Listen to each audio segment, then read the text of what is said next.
Are you ready to learn the truth about the most devastating failure in the history of European expeditions? We are used to hearing about triumphs and great discoveries that forever changed the map of the world.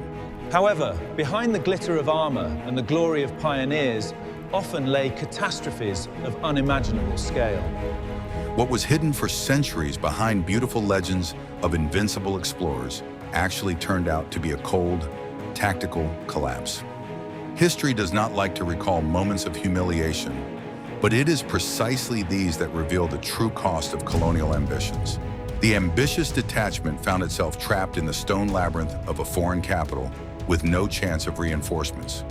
The city was surrounded by water on all sides, and every step through its streets could be the last for the uninvited guests. A vast number of imperial soldiers were converging on the center, blocking all routes to safety. The Europeans realized that their superiority in weaponry meant nothing in the cramped alleys and on the narrow bridges. The encirclement was closing in, and hope for a peaceful outcome faded with every passing minute. When the panicked flight through the breaches in the dams began, many soldiers simply could not swim out because of the weight of their loot. The water swallowed up, one by one, those who refused to part with the precious metal for the sake of their own safety. The screams of the drowning and the clang of steel echoed across the lake, creating a terrifying atmosphere, marking the end of the great campaign. It was not merely a defeat, but a complete shattering of hopes for an easy victory. Watch the video to the end, and you'll learn how the thirst for control and the weight of gold dragged an entire army to the bottom on the darkest night of the empire.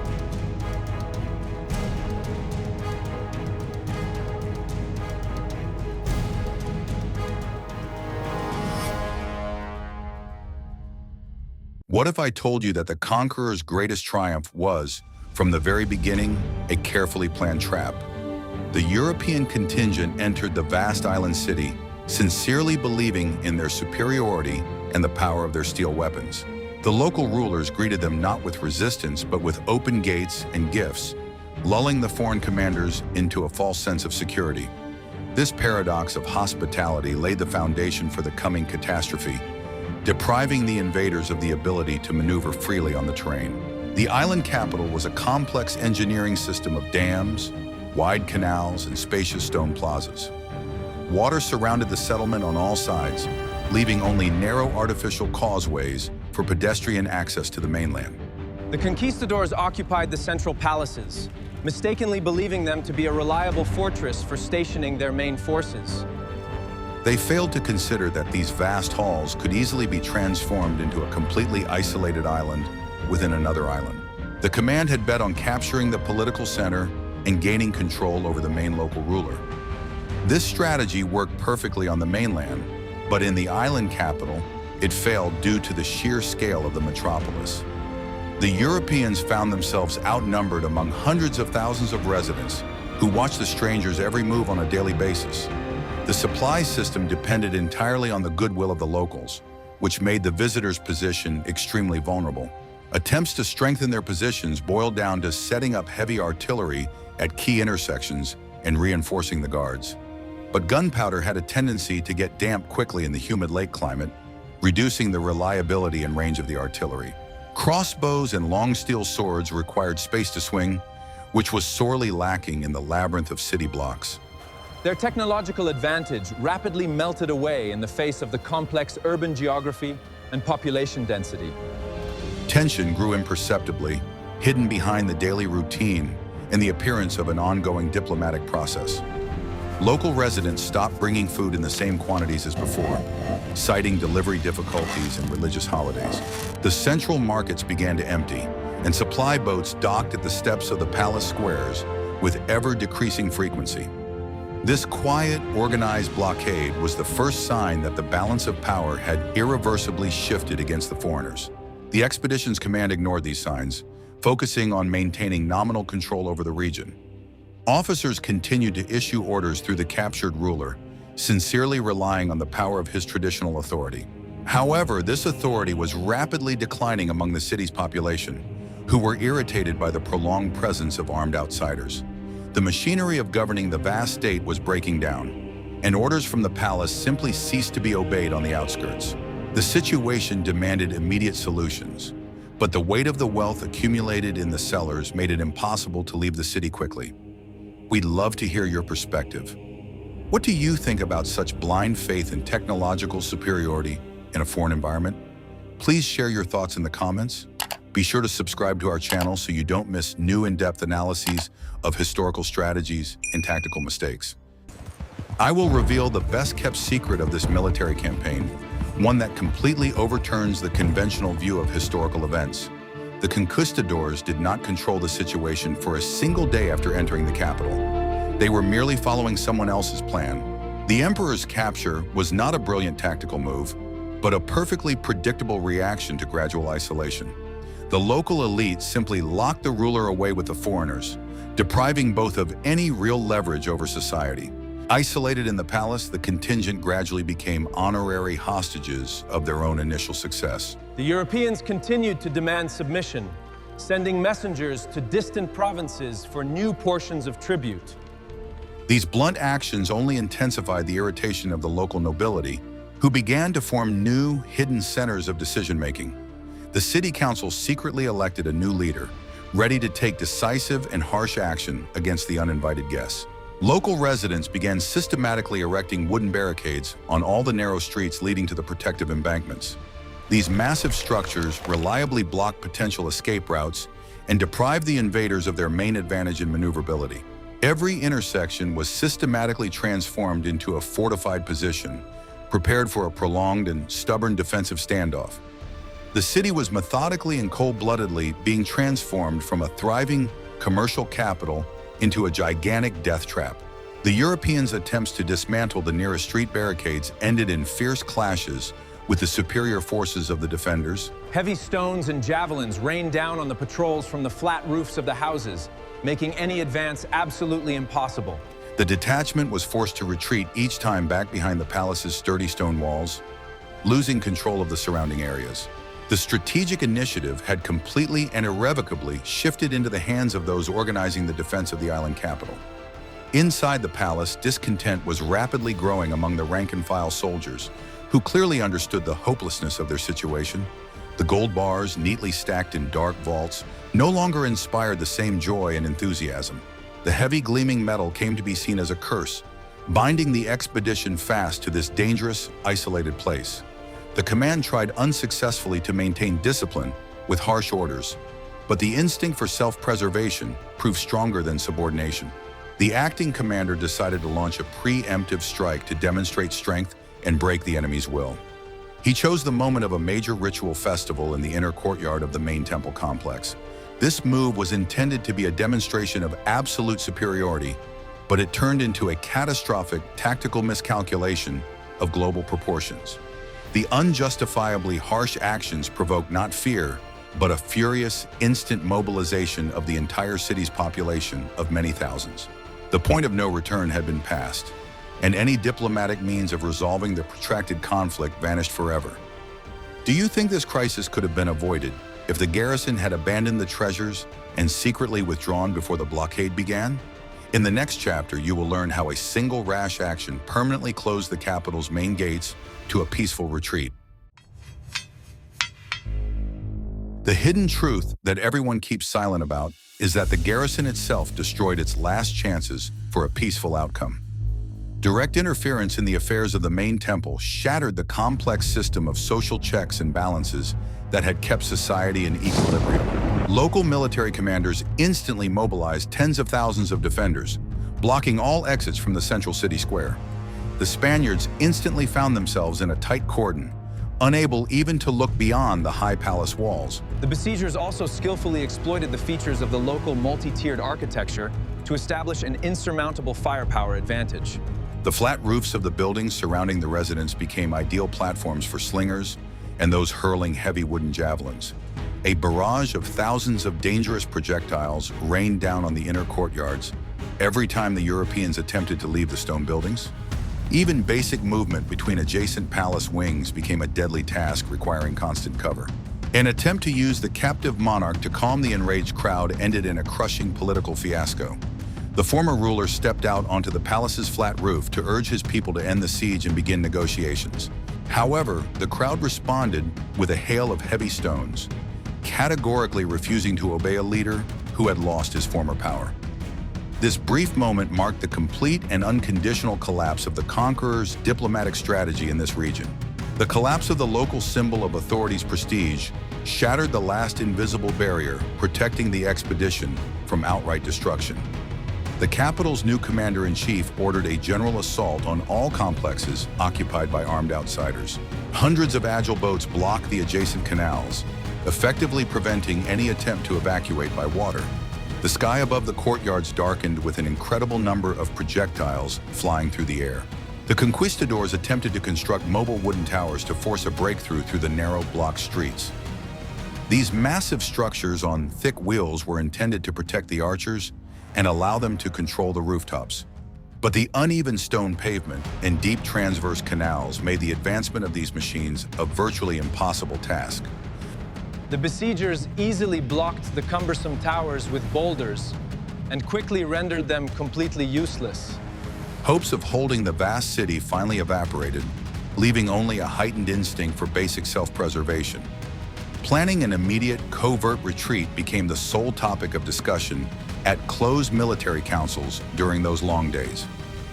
Be sure to like this video if you're interested in such a detailed analysis of unconventional historical siege tactics and strategies. What was found in the old archives is striking for its technical detail and utterly cold mathematical calculation. The plan to escape from the besieged capital was developed under conditions of the strictest secrecy and the most severe shortage of remaining time. The command chose the western embankment as the shortest and most direct route to the safety of the mainland. This flat embankment was about 3 kilometers long and was crossed by several wide gaps for boats to pass through.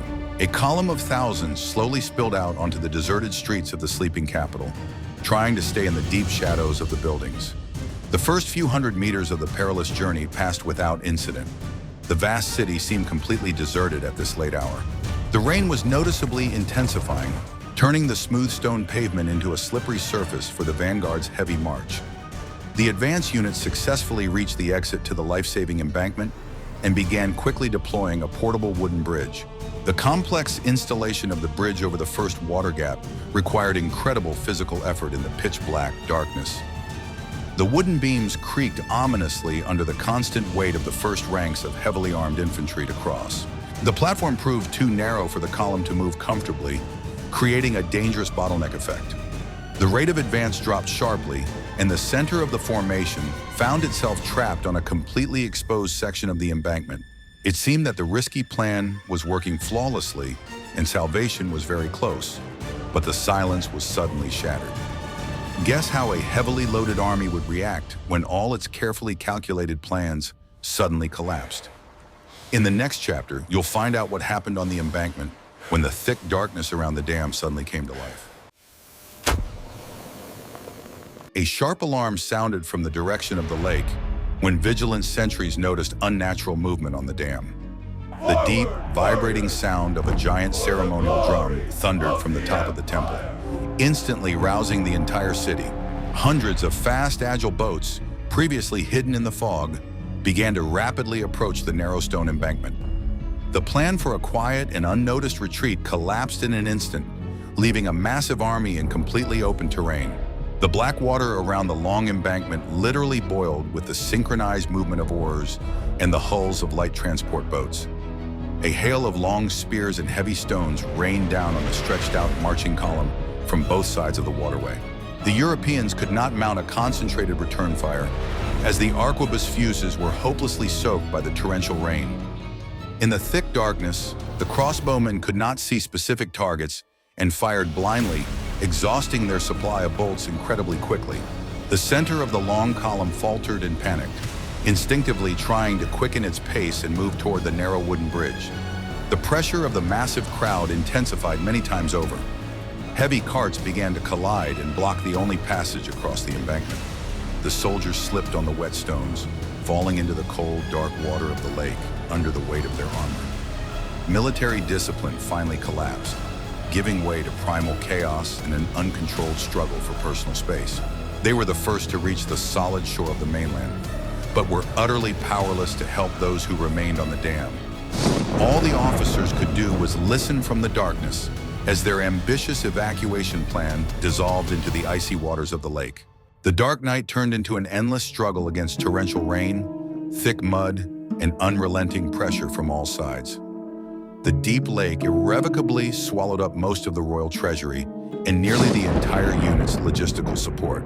The strategically planned retreat turned into an uncontrolled flight along a narrow strip of slippery rock. The scale of the loss of control grew with every passing minute, stripping the army of its status as a coordinated and invincible force. By the gray dawn, the rumble of the clashes began to gradually subside, giving way to a thick fog over the lake. The long stone dam lay far behind, littered with the wreckage of wooden carts and abandoned equipment. The few survivors reached solid ground, but their overall strategic situation remained extremely critical. Ahead lay an unknown, long journey through hostile territory with absolutely no supplies and no clear plan of action. Information worth millions reveals that mere survival that night was only the beginning of a truly grueling ordeal. By morning, the Spanish command was able to soberly assess the true scale of their tactical disaster on the lake's shore. More than 2/3 of the entire force had vanished on the dam, along with heavy weapons and supply wagons. The gold for which this grand campaign had originally been launched lay at the bottom of the deep, muddy channels. The remaining precious dry gunpowder had been completely ruined by water, turning the fearsome arquebuses into useless metal tubes. The crossbowmen had lost most of their complex mechanisms and projectiles during the chaotic nighttime retreat. The detachment was left with only basic cold weapons, steel swords and long wooden pikes. The technological superiority that had previously ensured their firm control over the situation had vanished irrevocably and forever. The group's mobility had plummeted to an all-time low. The column could barely cover a few kilometers a day. The pursuers clearly saw this growing weakness and methodically prepared to deliver a decisive blow on the plain. On the 7th day of the grueling march, reconnaissance reported a massive concentration of enemy forces in the wide Otumba Valley.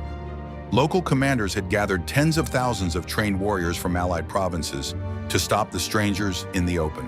The massive enemy army completely blocked the only possible route of retreat to friendly territories on the coast. The Spaniards found themselves faced with the grim necessity of engaging in battle under geographical conditions that were utterly disadvantageous to them. The Conquistadors quickly formed a tight classical square, thrusting their long pikes forward and closing their shields. They had no long-range cannons to blast a safe breach in the dense ranks of the local army, numbering in the thousands. The outcome of the inevitable clash depended entirely on the physical endurance of the formation and the precision of their blows with cold steel. The air rang with incredible tension as a gigantic wave of local forces began to descend into the valley.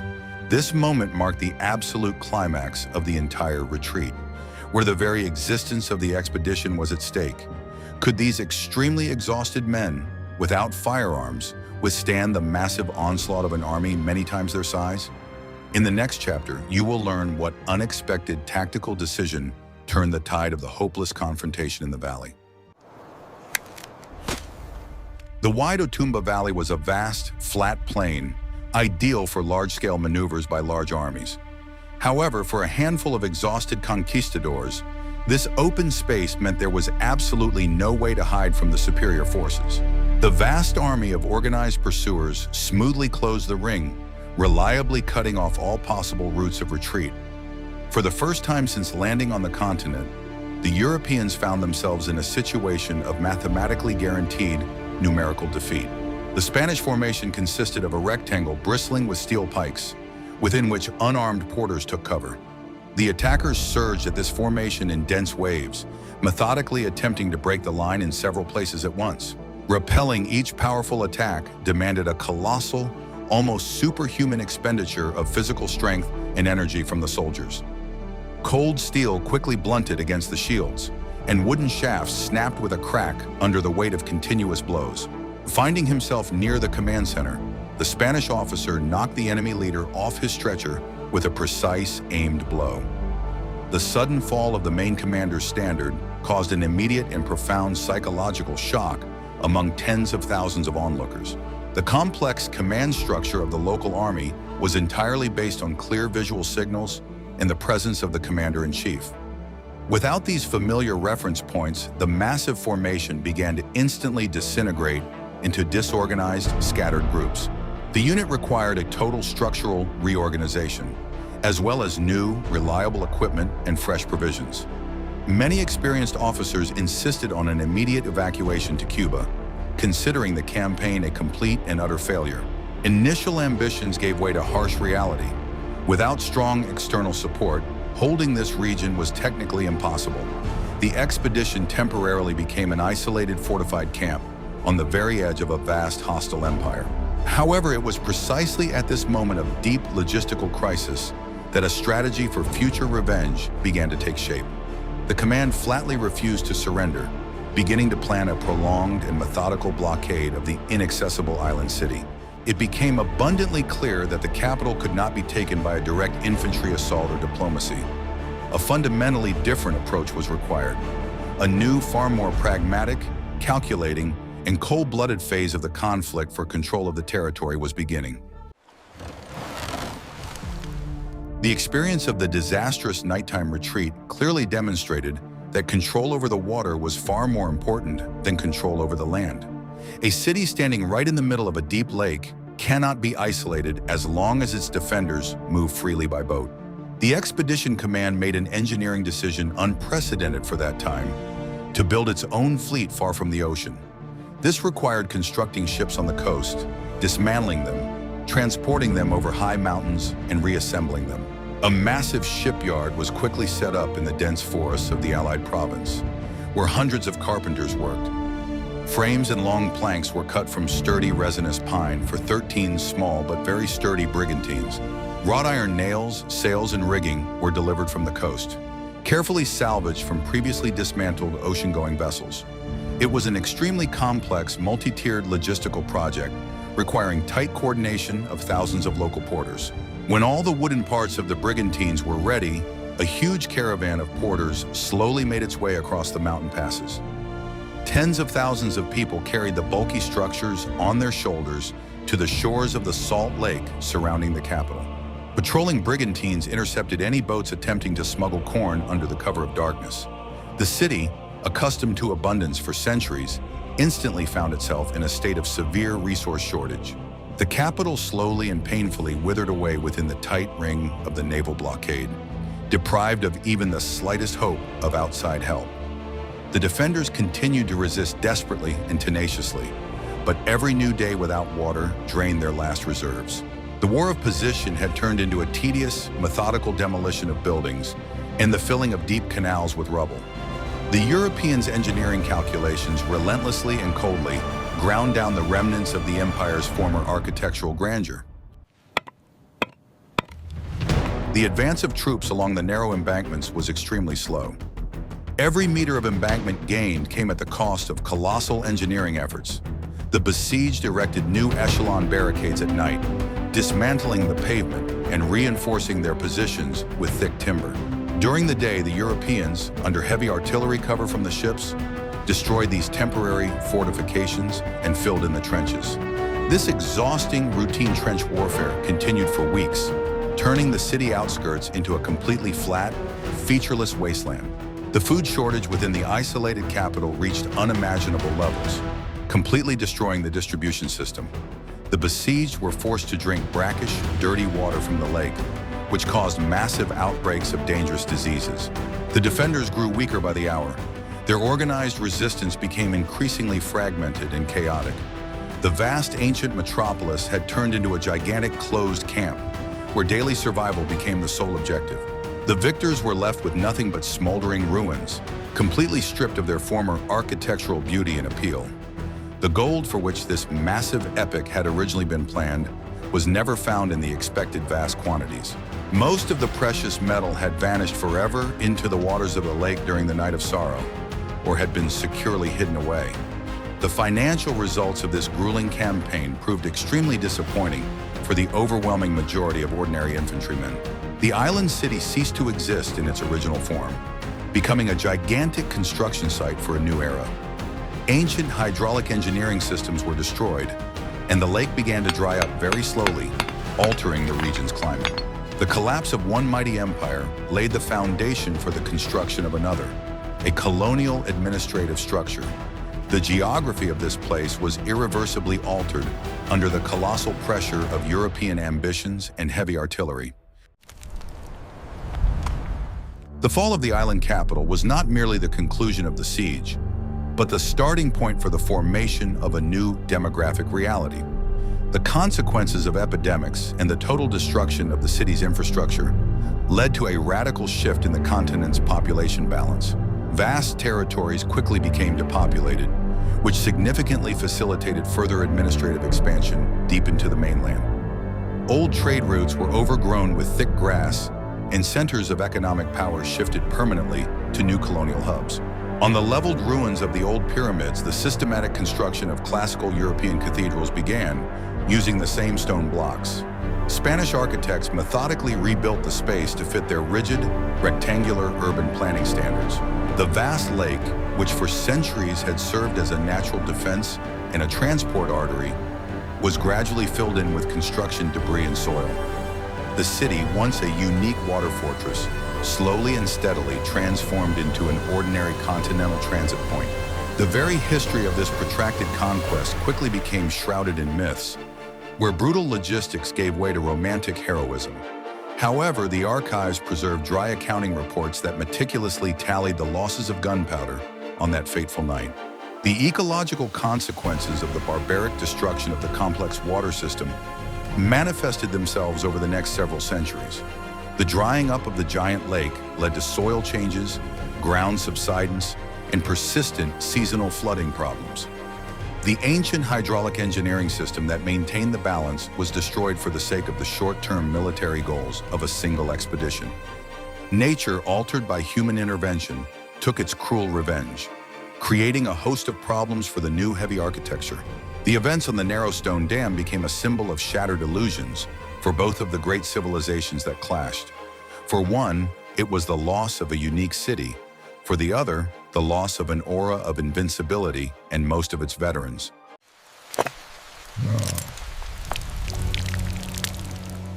The dry statistics of this conflict continue to serve as a grim reminder of the unpredictability of maneuvers in deep isolation. The stones of those destroyed dams still echo the cold memory of the greatest failure of the European Expeditionary Corps. We have examined the detailed anatomy of one of the most famous tactical failures in the history of global expeditions. This story clearly demonstrates how greed, a loss of initiative, and ignorance of the terrain can crush an army. Engineering miscalculations and an overestimation of their own strength turned a triumphant campaign into a desperate struggle for basic survival. Suggest topics for future videos that you'd like to see on our channel in the comments, and be sure to subscribe.